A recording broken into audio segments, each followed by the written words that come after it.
Hai Sobat Sehat Indonesia, bertemu kembali dalam Edukasi Gizi bersama Prodi Dietitian Poltekkes Bandung. Tema kita kali ini adalah Dietitian Care Diabetes. Menurut International Diabetes Federation, pada tahun 2021, sebanyak 537 juta orang dewasa di seluruh dunia mengidap diabetes. Dan Indonesia berada di peringkat 5 besar negara dengan jumlah populasi penderita diabetes mellitus tertinggi di dunia. Apa itu diabetes mellitus? Diabetes mellitus adalah suatu kondisi di mana jumlah glukosa di dalam darah melebihi batas normal yang dapat merusak pembuluh darah dan akhirnya menimbulkan gangguan pada fungsi organ tubuh. Diabetes mellitus diklasifikasikan menjadi 3, yaitu DM tipe 1, banyak terjadi pada anak-anak dikarenakan faktor genetik dan lingkungan. DM tipe 2 terjadi pada usia lebih dari 40 tahun dikarenakan gaya hidup yang tidak sehat, dan DM gestasional terjadi pada ibu hamil akibat perkembangan dari hormon kehamilan.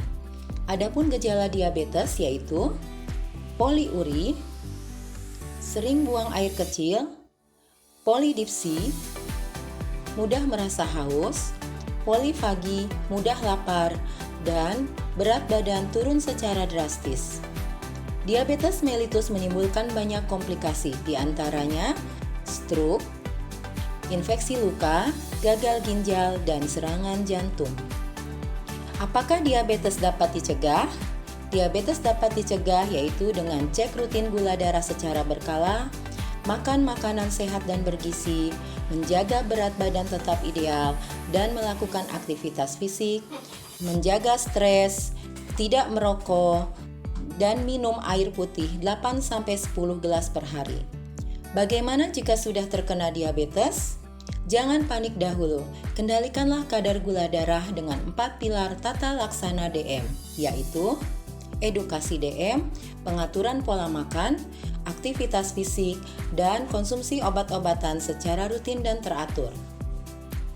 Pengaturan pola makan berdasarkan diet diabetes mellitus, yaitu suatu strategi diet yang bertujuan untuk mengontrol kadar gula darah dalam batas normal dengan prinsip 3J.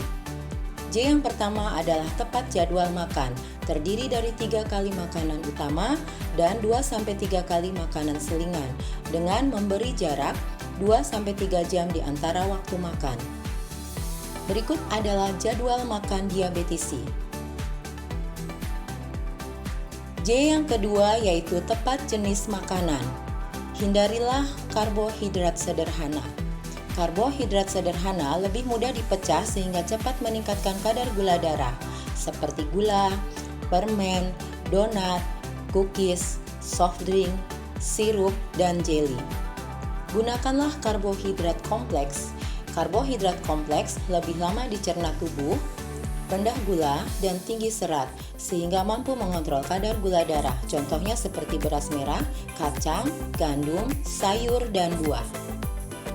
Perhatikan juga indeks glikemik di dalam makanan. Indeks glikemik berpengaruh dalam peningkatan kadar gula darah. Gunakan indeks glikemik rendah dan hindari indeks glikemik tinggi dan sedang seperti pada tabel berikut. Hindari juga sumber lemak jenuh seperti jeroan, gorengan, santan, daging berlemak, dan juga fast food. Hindari juga makanan tinggi natrium seperti ikan asin, makanan kalengan, dan juga keju. J yang ketiga adalah tepat jumlah makanan. Jumlah atau porsi makanan diabetisi harus sesuai dengan kebutuhan kalori dan zat gizi lainnya, yaitu karbohidrat, protein, dan juga lemak. Kebutuhan kalori seseorang dipengaruhi oleh umur, berat badan, tinggi badan, jenis kelamin, aktivitas fisik, dan juga faktor stres. Setiap diabetisi memiliki jumlah kebutuhan kalori yang berbeda-beda.